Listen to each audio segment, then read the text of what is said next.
Well, good morning, and God, thanks very much for that introduction. And on behalf of Secretary McHugh and General Readiness, thanks for the invitation to speak this morning and about your Army. I'd like to say thanks to Guy and to Florida Corporation for sponsoring the event.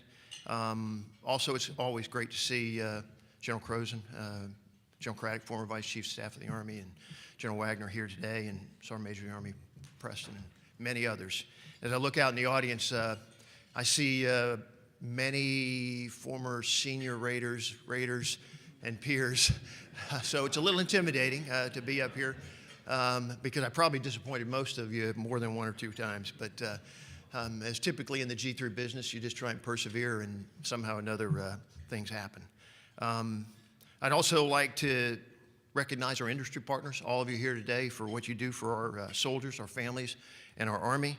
And I'd like to recognize the soldiers and leaders that made time to come here this morning. They continue to answer every call this nation puts forth, just as many of you did while you were wearing the uniform in your service.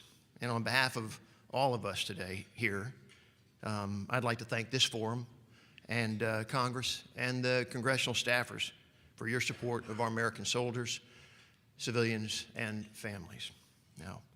Now, the G3, as most of you know, doesn't get out very much, so it's good to be here. What I hope to do this morning is build upon what the Chief of Staff of the Army talked to you about last month when he was here, his strategic vision and his 5 strategic priorities, and then talk to you about how those priorities and visions drive our actions in Headquarters DA, as well as out in our great commands around the world.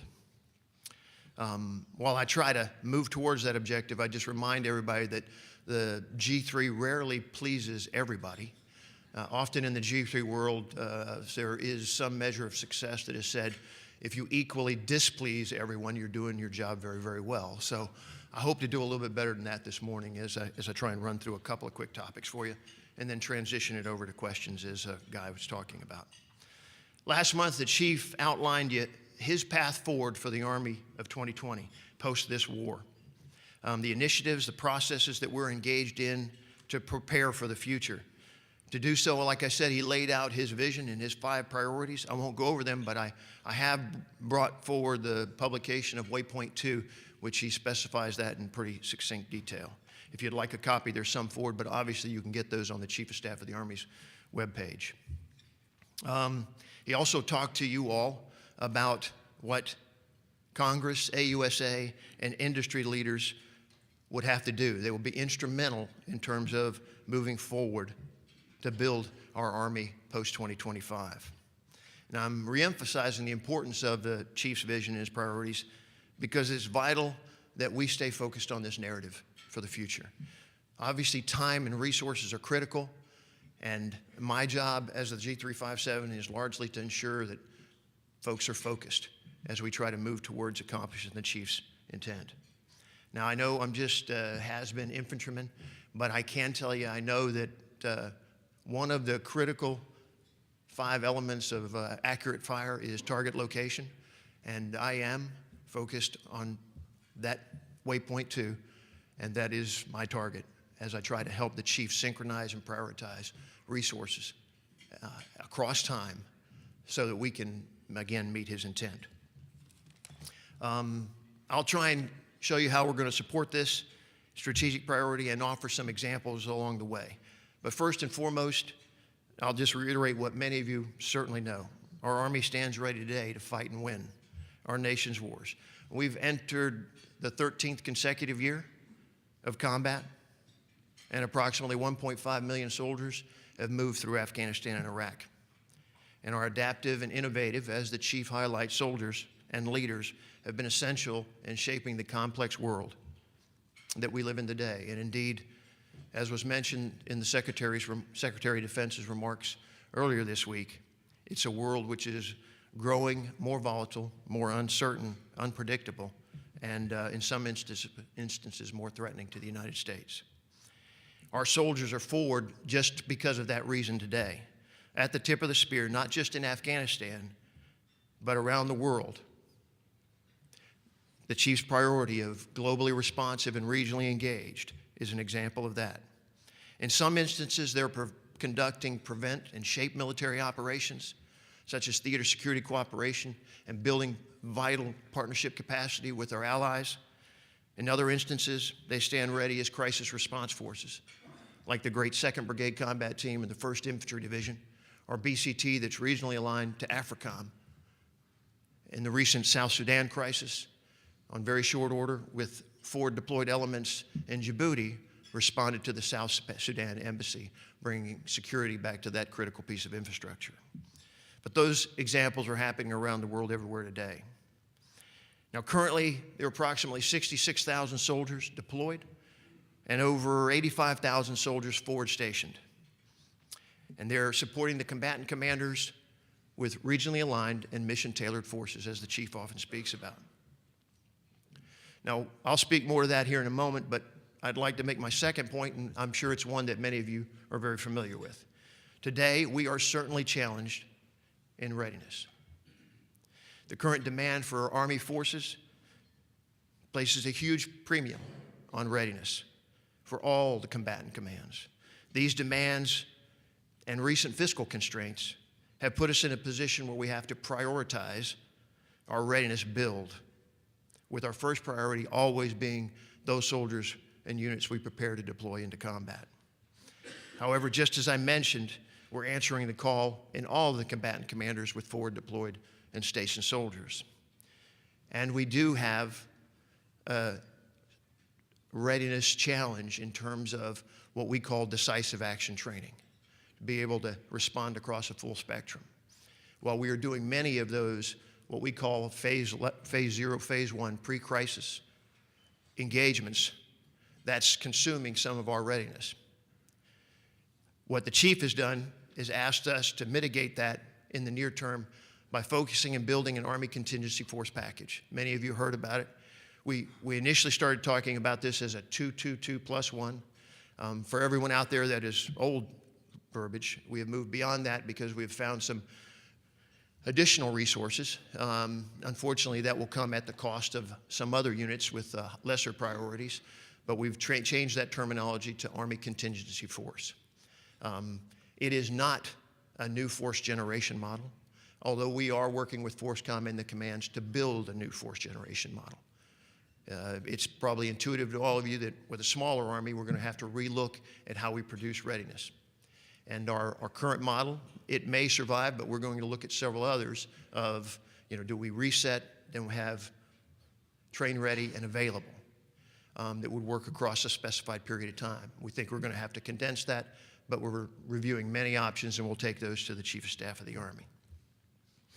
And again, we're building this Army Contingency Force as quickly as we can because, as the Chief has told many of us, the number one thing that keeps him awake at night is if he gets the call and has to deploy 20 to 30,000 soldiers on short notice into harm's way. And again, today, as we have for several of the past months, if you were to look at our readiness reporting, we have one C1, fully combat ready, what we would call brigade combat team. That doesn't mean the others are unable to deploy and go, but that is the highest state of readiness that we want to achieve when we send our units, our soldiers, into combat. So, and that brigade happens to be the Global Response Force. We're rapidly building this, not as rapid as the chief would want me to, but we're working with FORCECOM to build this ACF very, very quickly. 3-2 Stryker just finished a combat training center rotation last month. 1-1 Cav division is in a CTC rotation as we speak. 1st Brigade of the 82nd went also last month, and oh, by the way, is about to deploy for a potential decisive action mission as an election security force for Afghanistan. So the build is occurring. It's just, it just takes a little while because we've been in somewhat of, again, a resource-constrained environment. A couple years in a row of continuing resolution acts, the Budget Control Act.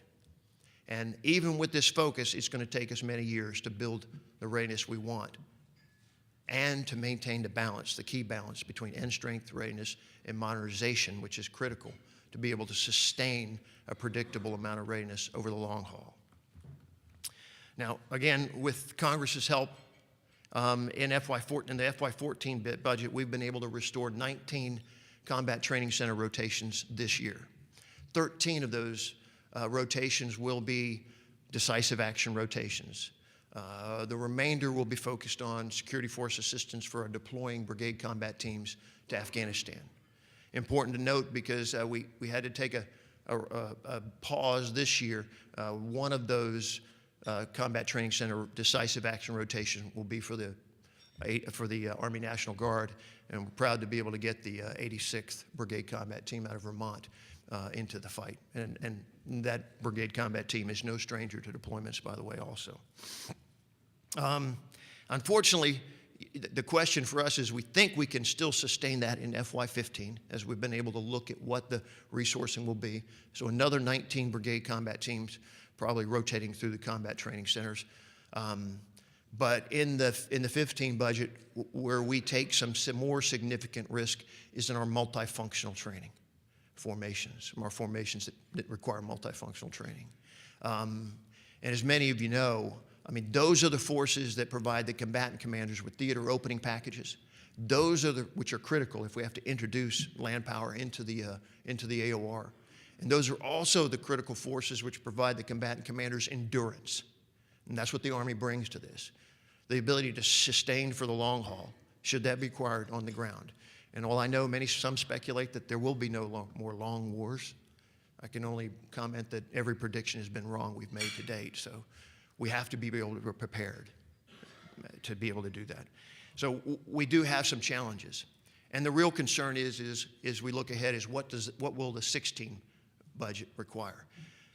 Because it really isn't helpful if we are iteratively building readiness in spots, as opposed to trying to deliberately build it across the Army, knowing where we want to be in FY19 to 23, let's say.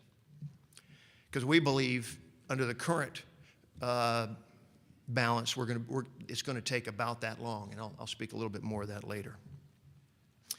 As we attempt to balance this end strength, modernization, and readiness, it's key that we make the right decisions in terms of the force mix. Now, there's been a lot of discussions about size and end strength this week, and we are in dialogue. As a matter of fact, as I told Guy, this afternoon I've got 3 back-to-back sessions with the Chief and the Secretary as we provide options. We have made no deliberate decisions. Obviously, we've made and announced the structure decisions for the 490K for the which will be our 15 objective. But in terms of the discussions, the remarks the day before yesterday, 440, 450, what will that end strength be? That's what, I've got all of my FA-50s, for those of you, my force modernization folks, spinning very, very hard. Jim Barkley's got all of his integration folks doing the same thing, and we'll sit down for a few enjoyable hours this afternoon with the Chief to present him with a few other options. And obviously, we're continuing to work with our reserve component, Army National Guard and Army Reserve partners as we work forward on what that right force mix will be. Because again, that's key to the balance between readiness, modernization, and force structure. As we look ahead, based on our FY16 projections, we're obviously going to have to make some tough decisions and postpone some modernization. We're going to have to stretch new equipment fielding. And even by doing that those efficiencies, and the plus up we've seen in terms of the 14 budget for readiness, specifically for readiness, that's only going to allow us to address 20 to 25% of the active duty force to bring them to high levels of readiness, and a very, very similar percentage, maybe slightly less, inside our Compo 2 and Compo 3 formations, which within that Army contingency force I mentioned will be about 50,000 soldiers worth of enablers that we're trying to build for exactly that theater opening package that we need to provide for the combatant commanders. Again, 20 to 25% of the force, and that's to about FY16. So we still have a long ways to go. The real bottom line of that is I'm only achieving high levels of readiness for about 20 to 25% of the force out to those years. The remainder of the force remains somewhat at risk. Now, we'll put mitigating strategies in for that. We'll obviously look hard at how we can accelerate should additional resources be made available. But in the interim, it's going to take a pretty deliberate process to do so. If we continue on the similar ramp in terms of resourcing, we believe we'll start to make a little more progress in 17 to 19 because we'll be a smaller force. So we'll bring down our end strength portion of it. Hopefully we'll be able to balance a little bit more in terms of modernization, some modest investments, reinvestments, and then again, continue that glide slope on the training. But the true balance, as I said up front, we believe it'll take to about FY17 to 23, depending on the levels of funding that come to bring all three of those critical functions into balance. Again, I can tell you that's my number one focus for the chief. And I'm pretty confident that if General Dan Allen and General Brooks and General Don Campbell and USAR were here, they'd probably tell you that's the same number one priority for them. Now, important to note that I didn't mention, while I talked to you about the Army Contingency Force, please don't mistake that, again, this is not a force generation model, but it is also not a GRF. It's not a global response force that's going to sit at home station and wait for the call. That is the GRF mission. And plus, and we also have numerous prepare to deploy PTDO forces for many of the combatant commanders in many different capacities, from enablers, from patriots, and others that they need to conduct their operations. But this ACF, this Army Contingency Force, will be employed. And in some cases, we dual hat it, we'll build the readiness, we'll use it to do the NATO response force. But again, it will be decisive action trained, so it can respond. Just as Colonel Jeff Broadwater's formation did for the RAF mission in AFRICOM that I mentioned. I mean, it may be doing regionally aligned force missions. It may be doing a lot of build partnership capacity, working with other host nations. But we decisive action train it, and thank goodness we did, because that's exactly what they had to do when they went in, be prepared to do when they went into South Sudan. So we're going to employ this Army Contingency Force. And I'll talk about the portion of that with the Pacific Pathways here in a moment that I'm sure some of you are interested in. But it will not literally sit on a shelf and wait for the phone call. One of those brigades will also be the Operation Spartan Shield Brigade Combat Team, the Armor Brigade Combat Team we rotate into Kuwait. And some of those, again, will be brigades we have designated to be regionally aligned forces for the combatant commanders. Some examples of what's going on in this arena in some of the combatant commands AOR, I'll just highlight a few. In the Pacific, Army soldiers supporting engagements in 17 different countries with about 55,000 soldiers forward stationed in Hawaii, Alaska, Guam, and Japan. I mentioned the Pacific Pathways series of exercises that US PACOM and USARPAC are putting together. The concept is again supported by RAF, Regionally Aligned Forces, and our Army Contingency Force concept. And they'll team with many other nations in order to, again, improve their theater security cooperation posture and build their partnership capacity.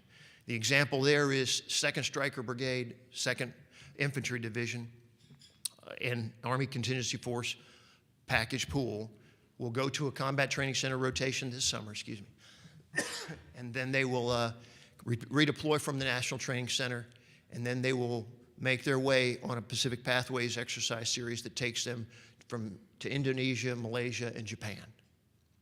Not 100% of their equipment will go, but again, I think that will go out, and it also serves to get our soldiers off home station, engaged, which is what they've been used to for an awful lot of years. Additionally, in USARPAC, Army soldiers supported Cobra Gold this past month. Most of you are probably pretty familiar with that in Thailand, as well as two key exercises for the PACOM commander, Key Resolve, supported by both the forces in USFK, Korea, and United States Army, Japan. And then another milestone was reached in Korea as we move forward for our future force structure strategy. We conducted the first rotation of a combined arms battalion into the peninsula with the rotation of 1st Battalion, 12th Cav this month out of Fort Hood, which would be a rotational force we push into Korea for a 9-month rotation. And we'll build to work towards that, working with the ROC government to hopefully work a BCT rotation by the end of 15. But again, we still have some work to do with the Republic of Korea on that one. But I think it's going very, very well. And the chief just returned from a trip there, this 2200 night before last. In USRA, or in UCOM, USRA supports UCOM with about 28,000 soldiers in the region, and about 2,500 of those are operating in 40 different countries. Just this last month, the 504th Battlefield Surveillance Brigade, teamed with the Missouri National Guard, conducted the 18th rotation of forces for Operation Joint Forage, which still continues. Additionally, at our Joint Multinational Training Center, Army elements there hosted the Georgian Army, and another example of building partnership capacity, which is going to be key on that continent as we look at one brigade combat team in Germany and one brigade combat team in Italy in the near future. And also, we continue our mission in support of what we call active fence, supporting our NATO partners in Turkey with theater ballistic missile defense protection. Another very, very key portion as we need that ally north in Turkey. Now, for the million-dollar question, which unfortunately I don't know any more than many of you, into the CENTCOM region and specifically to Afghanistan, I can tell you we're all waiting for several of the key decisions in terms of what that will draw, what the speed of the off-ramp and the retrograde will be. We have many contingency plans, but we don't have the final decisions on what that will be. We have reached several milestones this month. 18th Airborne Corps transitioned with 3 Corps this month for command of US 4A and IJC. So Joe Anderson is in charge there, and Mark Milley has just returned. And the 10th Mountain replaced the 101st Airborne Division in our Regional Command East. And Jim McConnell returned, and Steve Townsend is now in charge of that tough fight there. We continue to, again, as I said up front, prioritize our focus for our deploying units to make sure they're trained and ready. Again, all of those missions right now are security force assistance. And the chief returned from Afghanistan about 2 weeks ago from a trip. He was there for the transition between the Corps and the battalion and the division. But and his assessment, as we discussed it post his visit, was the training mission is going very, very well with the ANSF. It did my heart good having left there in 2012 and invested a lot of that in watching our soldiers sacrifice greatly for it. But obviously what we've got to work through is what's the answer going to be with the security agreement. And I believe the next key domino will obviously be the elections and what decisions we make following that. But those are the most significant insights I have on that. It's just our commitment to continue to support it. I will add that whatever the answer is, whatever the drawdown portion is, I remind everybody that the retrograde of our equipment in Afghanistan is absolutely key. It is our best and most modern kit. And that's why we continue to watch the timeline very, very closely. Not only the retrograde, but the reset of that equipment, which we assess will take about 3 years, is very key to the future readiness of our Army.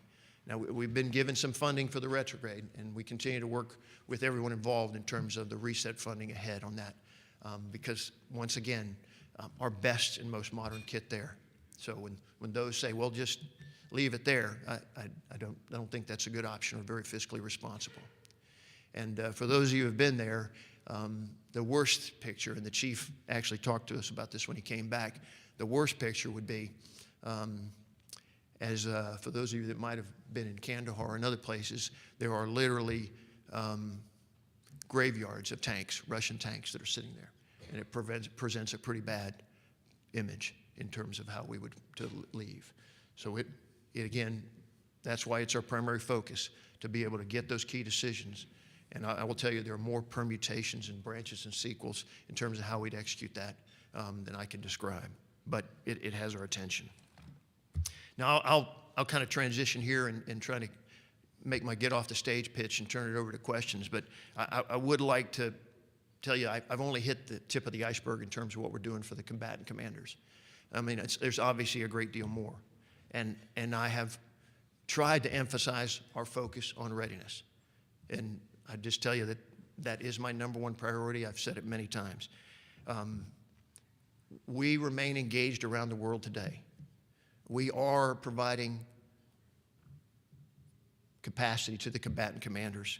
We are a forward presence. We are a crisis response force. And we are helping to ensure access for all the forces around the globe in the combatant commanders' AORs. It's not something we're aspiring to. It is something that is occurring. It is taking many, many resources to do that, which requires a very, very delicate balance. Our capacity is obviously across all the services going down. I can tell you, as a part of the op steps and working what we call the Global Force Management Board process, the requirements are not going down commensurate to the drawdown in our capacity, all services. And that's really going to require us to balance readiness very, very carefully as we move forward. Because I will guarantee you, I will absolutely guarantee you, as we're sitting here talking, that there's a request for forces being generated in a combatant commander's AOR. And 9 chances out of 10, because we do about 70% of the sourcing, it's got an Army unit on that request. And so while I'm trying to do brigade combat team reorganization, while we're trying to inactivate and draw down and look to the future in terms of the Army of 2025, which the chief has us focused on it, there's somebody saying, I need an engineer battalion. I need an air defense battery. I need a brigade combat team. And as we work with FORSCOM and again, USRPAC and USRA, it is key that we balance all of that. And then obviously AMC and TRADOC play a vital role in those efforts also. But we are engaged now. And as the chief has talked about in his strategic vision, it is about trying to move forward, to have the best leaders, to have the innovation, to make sure we're producing capacity and capability to be able to provide the joint force with a dominant and decisive land power. And despite whatever else we may do to support those combatant commanders' missions, where we help with global security, or we perhaps assist in providing strategic deterrence, we can't lose focus that of all of that, we have to prepare our formations to win decisively. Win decisively, and that is my absolute focus. And with that, I'll stop with my lecture, and I'll look forward to answering any of your questions. God, thank you very much for this one.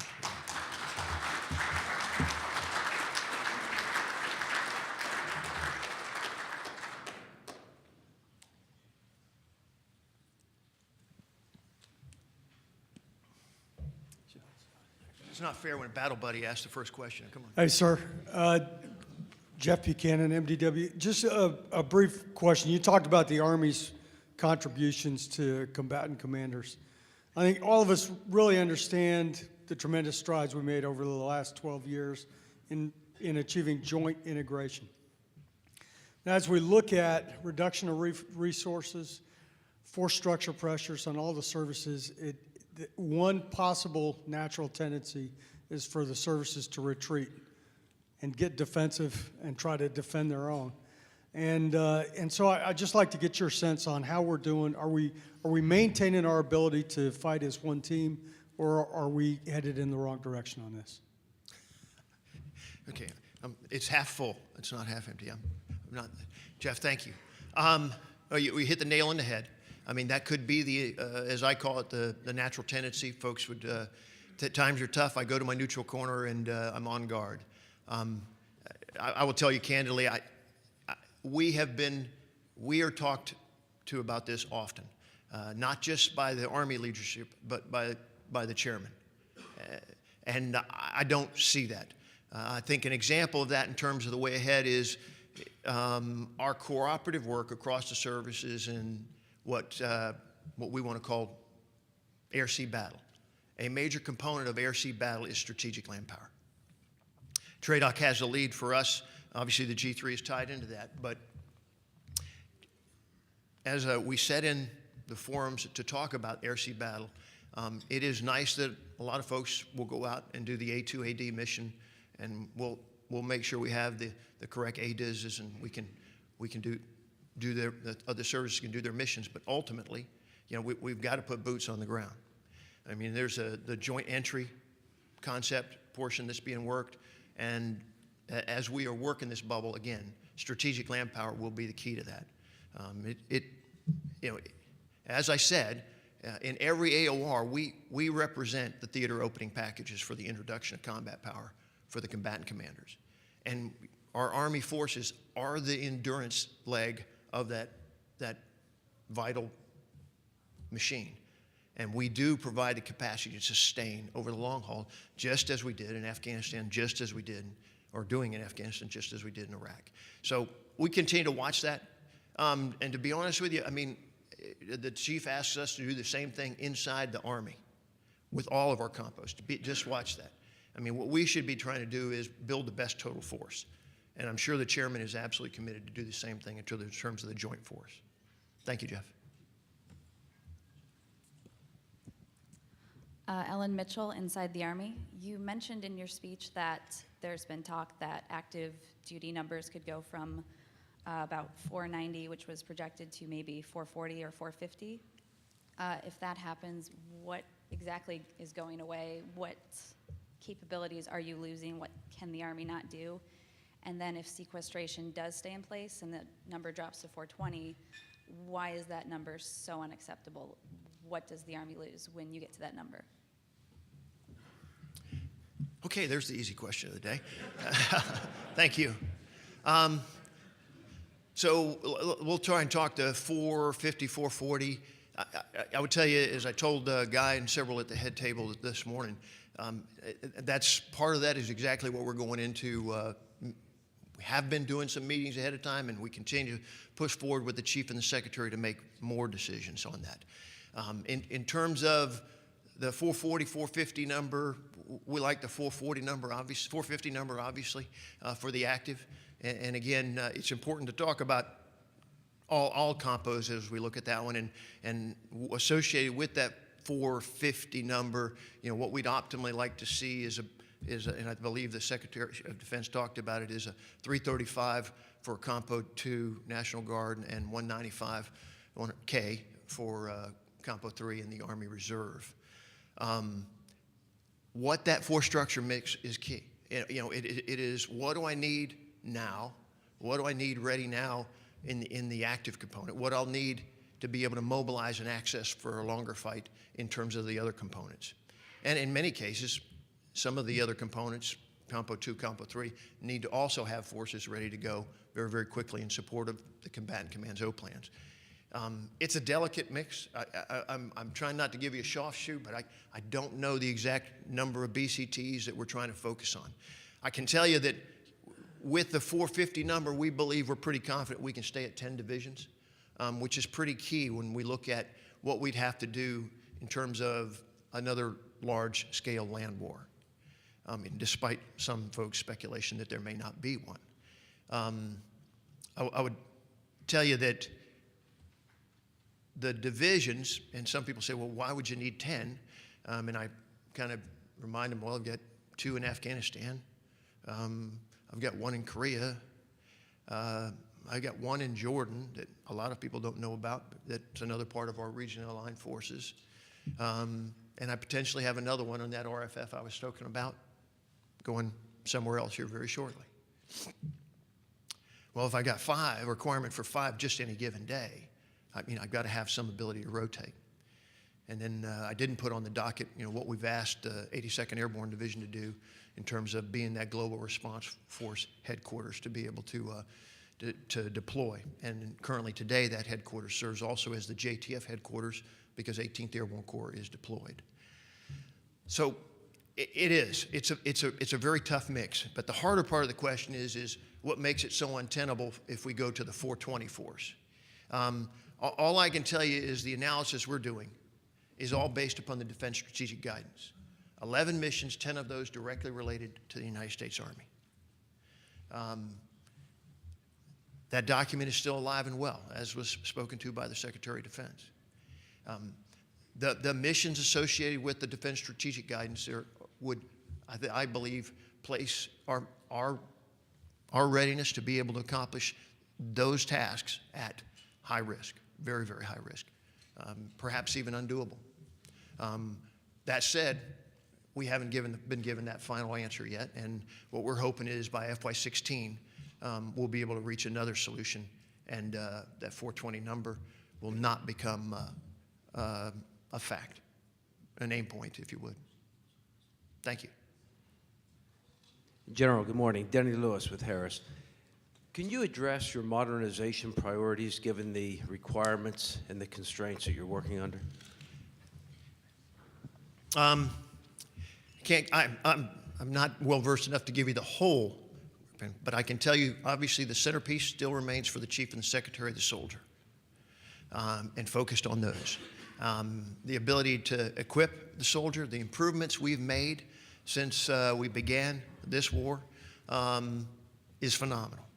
I mean, we talked about it just the other day with a small group. You know, if you look at the cost to equip the individual soldier deploying to Afghanistan today versus when we first left, and well, for some of us, went to Afghanistan in 2002 and then Iraq in 2003, it's not even comparable. And we cannot regress on that at all, because that's the centerpiece for the chief strategy. As we build from that, obviously we're looking at multiple initiatives in terms of modernization, some which are specified in terms of where we'll have to postpone some issues, looking at the GCV, and then downrange, we're obviously looking at a complete revamp of our aviation structure. But it is going to slow down a little bit. And it's one that we have pretty close coordination between the ASALT, the G8, myself, and the community writ large as we go through this. And oddly enough, that some wouldn't think, but many probably would, the chief really brings in our major commands to talk about this, because it is so soldier-centric and so focused on the individual. Thank you.